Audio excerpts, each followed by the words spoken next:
kuncinya mereka ini dipersiapkan untuk pemilu 2024 ketika ada rekrutmen. Ya. Jadi ini tentu harapan kita semua, bagian dari Bawaslu ini, agar alumnus MKPP ini bisa menjadi simbol-simbol di masyarakat. Pemilu 2024 itu saya kira tidak hanya dibutuhkan kesiapan dari penyelenggara, kesiapan peserta, dan kesiapan masyarakat itu sendiri. Ya.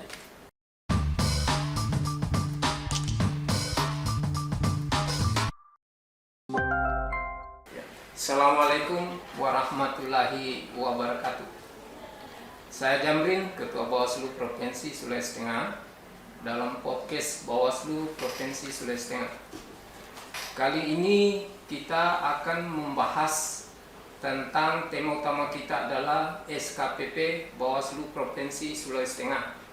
Sulawesi Tengah adalah salah satu titik, 4 titik yang ada di Indonesia dari 100 titik. Tentu kali ini kita akan kedatangan tamu istimewa, seorang tokoh nasional, tokoh pengawas pemilu. Tentu ini sangat menarik. Kita akan mendapatkan banyak informasi tentang SKPP dan tentu juga kita akan mendapatkan informasi yang berkaitan dengan tahapan pemilihan tahun 2024. Kita sapa tamu kita, Bapak Abhan, SHMH, Ketua Bawaslu Republik Indonesia. Assalamualaikum. Waalaikumsalam warahmatullahi wabarakatuh. Terima kasih Pak Ketua Bawaslu Provinsi. Saya sehat ini. Ya, alhamdulillah sehat. Pak, gimana kabarnya ini? Perjalanan cukup panjang sampai tiba di Sulawesi Tengah. Sehat walafiat meskipun perjalanan harus melalui laut ya. Dari Lubuk ke Bangkok ini cukup mendebarkan ya, 2 jam kira-kira di laut ya, dengan speed yang tidak terlalu besar lah gitu. Alhamdulillah kita bisa selamat dan sehat. Dan besok kembali kita juga lancar ke Jakarta. Ya, terima kasih nih Pak Ketua, di tengah kesibukan masih bisa mengunjungi kami di Provinsi Sulawesi Tengah. Baik, tema kita coba membangun pengawasan partisipatif melalui SKPP. Nah, tentu dengan kehadiran Bapak membuka secara resmi SKPP kemarin, tentu ini akan memberikan nuansa tersendiri bagi Bawaslu Provinsi Sulawesi Tengah. Nah, tentu seperti apa program ini? Ini kalau kami mendapat informasi ini sudah menjadi tahun yang ketiga pelaksanaan SKPP. Kira seperti apa dan ke depannya seperti apakah masih ada? Jadi terima kasih Pak Ketua. Jadi SKPP ini menjadi program prioritas nasional ya. Dari program Bawaslu yang masuk RPJMN ini ya adalah SKPP ini. Ini sudah berjalan sebenarnya sejak tahun 2018. Ya. Cuma waktu awal tahun yang pertama, tahun 2015 ini memang sebagai piloting project, itu tidak semua kabupaten provinsi mendapatkan, hanya beberapa tertentu aja ya. Kemudian pelaksanaan tahun pertama dinilai oleh Bappenas cukup baik, sehingga dilanjutkan pada tahun berikutnya. Kebetulan tahun 2019 kan kita menghadapi pemilu serentak nasional itu, sehingga tidak tahun 2019 tapi di tahun 2020. Jadi Bappenas sudah melihat bahwa outputnya, hasilnya dari SKPP jelas, maka layak untuk menjadi RPJMN lagi dan masuk tahun kedua tahun 2020. Namun bahwa tahun 2020 ini nggak bisa dilaksanakan secara tatap muka karena waktu itu awal-awal pandemi COVID. Sehingga kita laksanakan dengan daring. Jadi istilahnya SKPP daring. SKPP daring. Dan pesertanya sudah lebih banyak daripada yang periode yang kedua. Kemudian meskipun dengan mekanisme daring, sistem daring, hasilnya juga cukup bagus sehingga masuk yang periode ketiga. Masuk periode yang ketiga tahun 2021 ini. Dan ini cukup banyak, ada di 100 lebih 100 titik 100 lebih titik ya. dan di beberapa kabupaten kota kan. Ya. Cukup di 34 provinsi cukup representatif ada semua ya. Cuma memang belum bisa semua kabupaten ikut.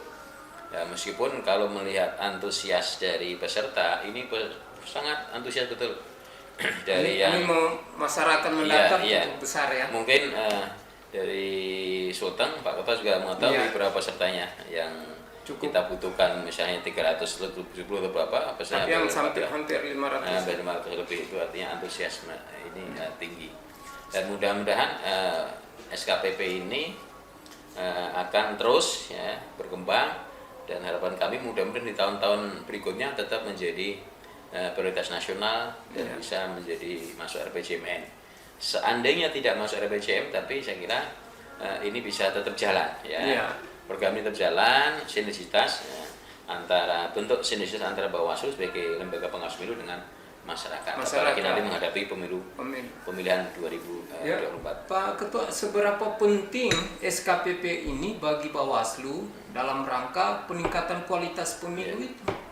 SKPP ini bagian dari salah satu metode untuk meningkatkan partisipasi masyarakat dalam pengawasan. Urgensinya adalah bahwa ruang lingkup kerja Bawaslu ini sangat luas, area yang diawasi luas, kemudian jumlah SDM Bawaslu pengawas pemilu yang ada di Bawaslu ini sangat terbatas.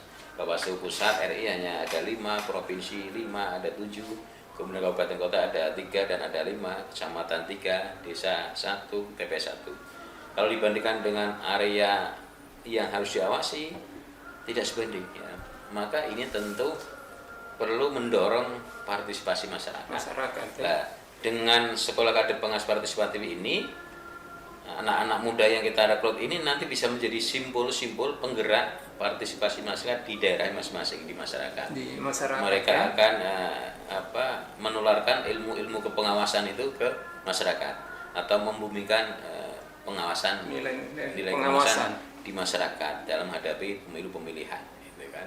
Sehingga betul-betul urgent ini anak-anak muda yang menjadi alumnus nantinya kader pengawas partisipatif ini sebagai tulang punggung kami, karena kami melihat bahwa partisipasi masyarakat itu tidak hanya ditentukan tingkat partisipasi memilih menggunakan hak pilihnya saja ketika hari pemungutan, tapi juga lebih dari itu adalah bagaimana partisipasi di dalam pengawasan setiap tahapan pemilu.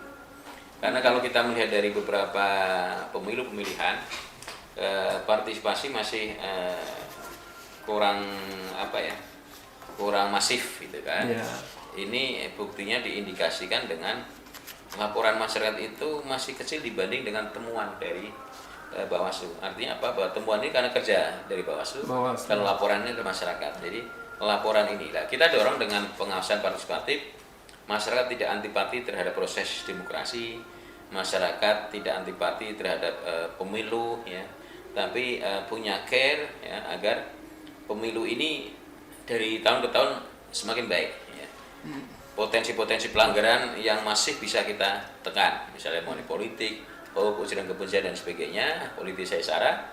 Nah, tentu itu semuanya harus ada wujud dari partisipasi masyarakat. Berarti apakah metode yang dibangun melalui pengawasan partisipatif ini yang sudah diluncurkan melalui SKPP, apakah ini bisa mengurangi politik uang, hoax, dan lain-lain sehingga kualitas pemilu itu yang diharapkan oleh masyarakat itu bisa terwujud?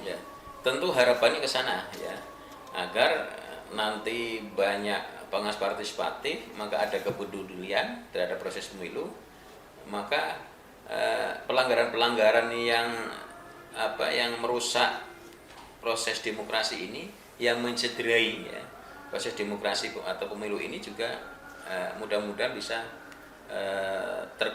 tereliminir gitu kan. Jadi tidak masif terjadi. Tetap sekali lagi ini membutuhkan partisipasi masyarakat, tidak hanya kerja dari penyelenggara Bawaslu saja. Nah, SKPP ini menjadi di antara salah satu metode untuk mendorong partisipasi masyarakat. Ada beberapa lain, misalnya pojok pengawasan. Kemudian kita juga deklarasi desa anti money politik, politik uang di masing-masing desa anti money politik. kemudian Saka Adiasta, Pemilu. kemudian ada perempuan mengawasi, kemudian juga ada kita banyak MOU kerjasama dengan lembaga pendidikan perguruan tinggi, dan tentu dengan lembaga organisasi kemasyarakatan kemudaan. Itu semua dalam rangka untuk mengajak partisipasi masyarakat di dalam pengawasan pemilu maupun pemilihan. Kemudian berarti yang melatar belakangi bahwa Bawaslu itu mendesain sebuah program melalui SKPP ini adalah tingginya politik uang, hoax dan lain-lain itu. Di antaranya karena itu karena melihat beberapa kali pemilu pemilihan masih terjadi pelanggaran-pelanggaran itu.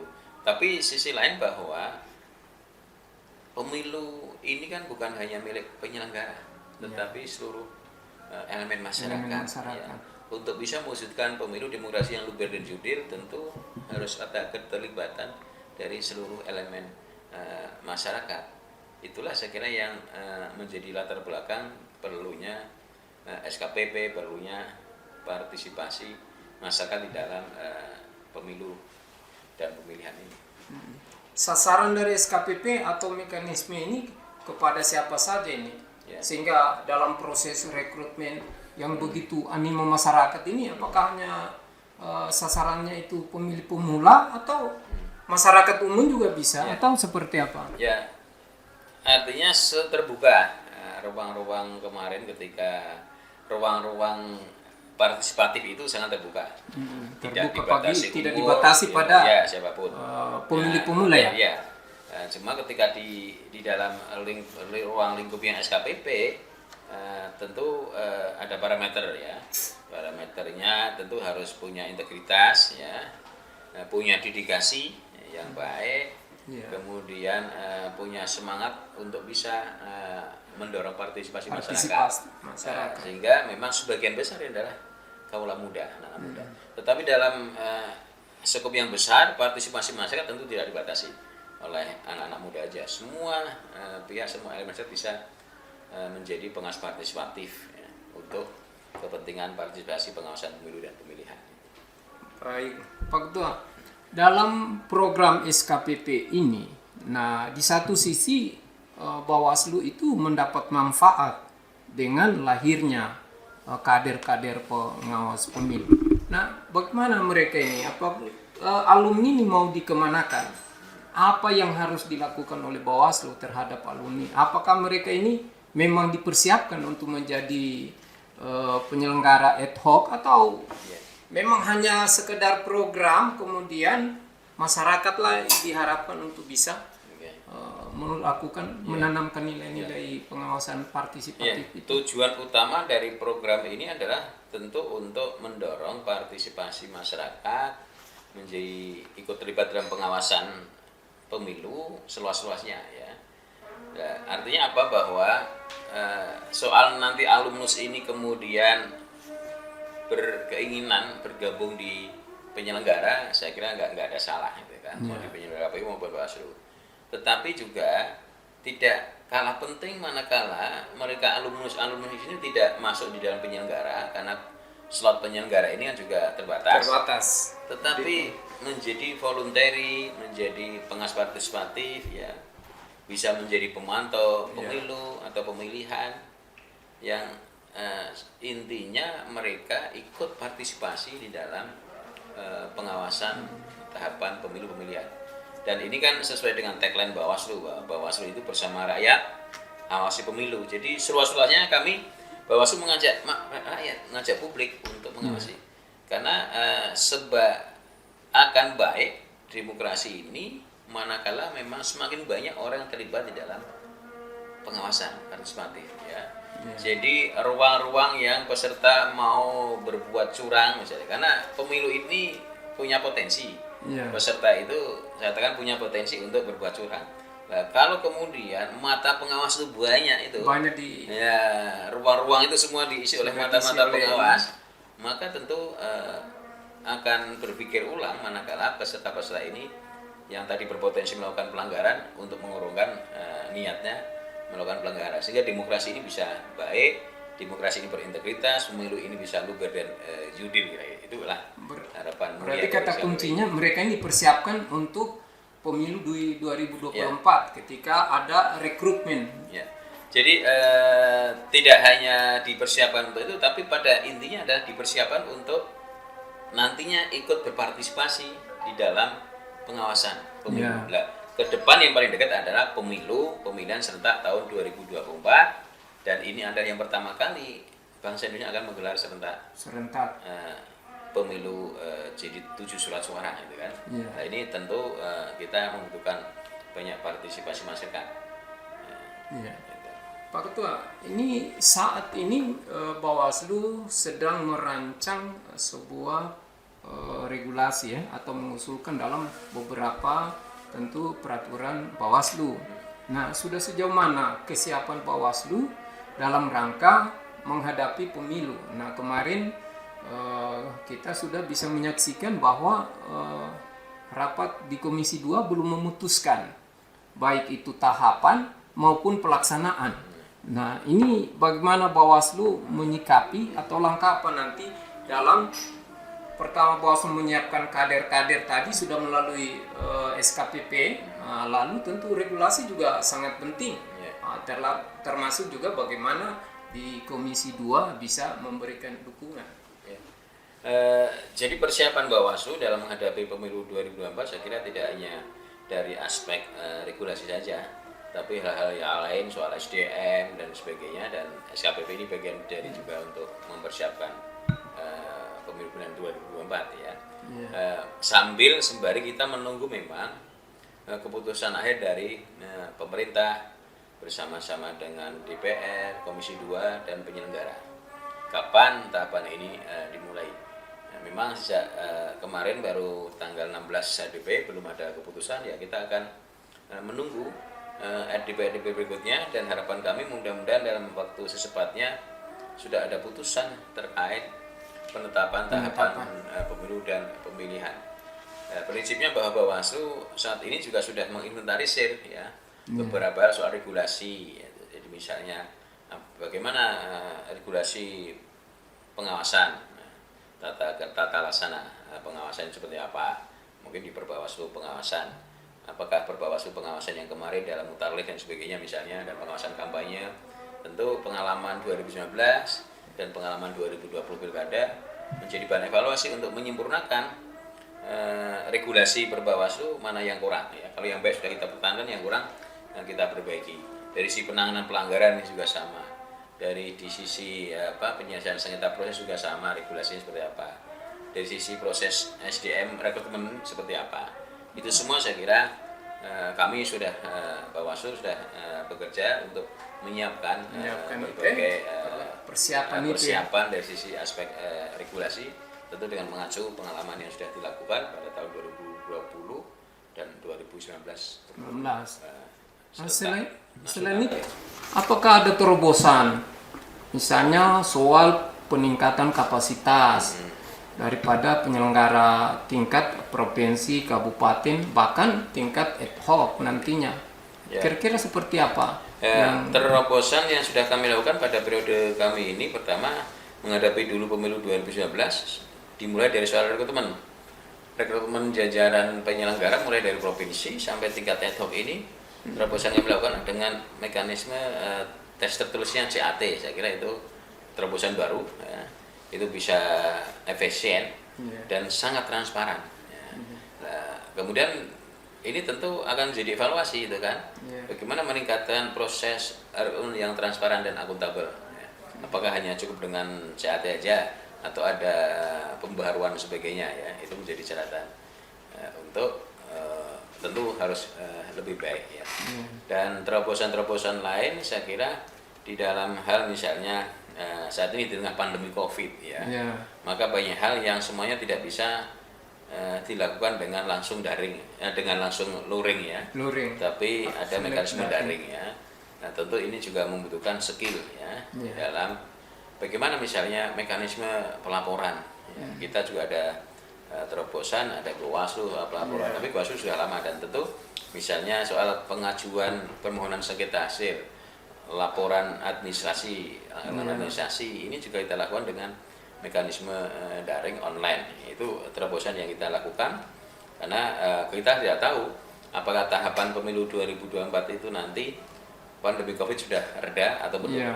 Artinya kita harus menyiapkan. Ini perlu juga diantisipasi. Ya, antisipasi kalau kondisinya masih pandai seperti maka ada perlu terobosan yang sifatnya tidak langsung tapi online dan sebagainya. Ya, tadi soal laporan, soal penyelesaian sidang adjudikasi pun ya sebagian ada yang luring, ada yang daring, itulah yang harus dilakukan. Tentu ini harus di-backup dari regulasi yang kita perlukan. Berkaitan dengan tahapan yang beririsan. Nah, lalu ini juga di tengah-tengah tahapan yang beririsan itu akan berakhir juga masa jabatan provinsi dan kabupaten kota. Tetangga sebelah itu mengusulkan agar teman-teman di bawah itu diperpanjang dengan melahirkan, tentu ini juga harus ada dasar hukumnya. Apakah Bawaslu juga melakukan hal yang sama terkait dengan perpanjangan atau seperti apa?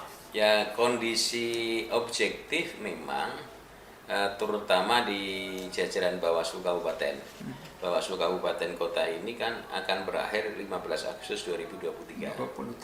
Ya, sementara kalau katakanlah pemungutan suaranya itu jadi Februari atau mundur di bulan April. April artinya ya kalau Agustus, September, Oktober, November, Desember, Januari, Februari, Maret, April kurang 8 bulan ya. Kalau itu tahapan itu 20 bulan maka ya Bawaslu Kabupaten Kota yang saat ini sudah melakukan ya 70% pekerjaan ya. Itu 70% atau 60% pekerjaan. Tinggal 40% untuk tahapan puncak atau tinggal 30%. Ya, memang secara objektif ya akan lebih apa ya sustainable-nya ada manakala ini langsung lanjut. Cuma persoalan kita dihadapkan pada kondisi normatif ya. Normatif regulasinya sudah menyebut tidak AMJ-nya berakhir. Sudah berakhir itu kan. Nah, ini sementara kita kan karena sebagai penyelenggara kita ya harus mengikuti normatif undang-undang, norma undang-undang. Kecuali ada putusan politik lain atau ada perpu ya atau apapun yang memang ini bisa dilanjut, tapi kondisi objektif demikian. Kondisinya seperti itu, mereka memang ya kurang 8 bulan lagi tahapan, tetapi ada kondisi lain bahwa undang-undang bunyinya begitu ya kita hormati. Jadi Bawaslu sebetulnya memang cukup apa ya simple, tidak terlalu rumit varian AMJ-nya bagi penyelenggara ya dibandingkan karena ada yang di KPU. KPU agak rumit, ada banyak variannya. Di Bawaslu ini yang provinsi ada 2 varian ya.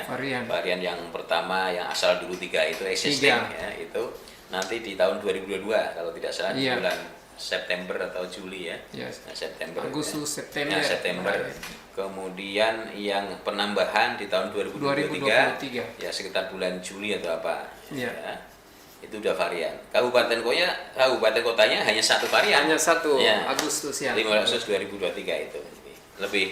Lebih mudah untuk memanage ya, karena hanya varian nggak terlalu banyak, nggak rumit. Tapi sekali lagi ini norma undang-undang begitu, ada masa masa kerjanya.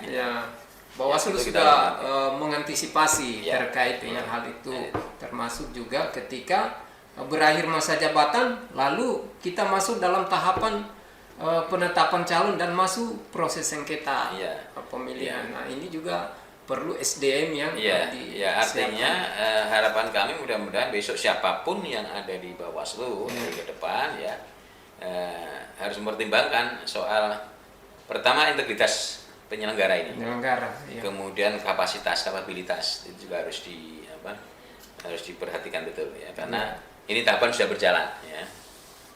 Baik. Gitu.